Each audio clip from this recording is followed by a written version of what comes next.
Pemirsa, kabar gembira bagi para calon panitia pemilihan kecamatan atau PPK, pasalnya pada pemilu 2024 mendatang, pemerintah resmi menaikkan gaji PPK dan juga mereka akan mendapatkan asuransi.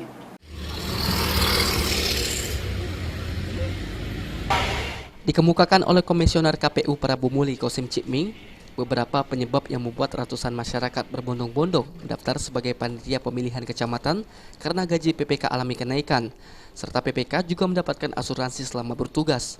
Sebelumnya dalam Pilkada 2019, gaji ketua PPK hanya Rp1.800.000, namun pada Pilkada 2024 ini gaji ketua PPK naik menjadi Rp2.500.000 per bulan, dan untuk gaji anggota PPK sebesar Rp2.200.000 per bulan dengan masa kerja mencapai 24 bulan.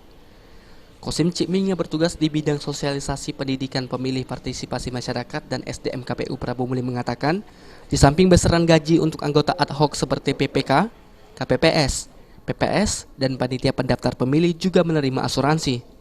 Sehingga jika dalam pelaksanaan tugas terkendala karena sakit, kecelakaan sampai meninggal dunia, maka pemerintah akan memberikan santunan. Besaran gaji untuk PPK pada tahun pemilu 2024 ini untuk ketua itu berkisar antara Rp2.500.000 per bulan. Sedangkan untuk anggota itu berkisar sekitar Rp2.200.000 per bulan.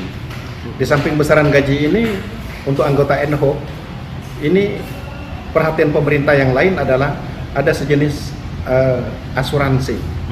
Jadi apabila mereka di dalam melaksanakan tugas terkendala karena sesuatu dan hal, misalnya kecelakaan sampai meninggal dunia dan lain sebagainya, ada perhatian pemerintah untuk memberikan santunan kepada badan ad hoc yang meninggal dunia.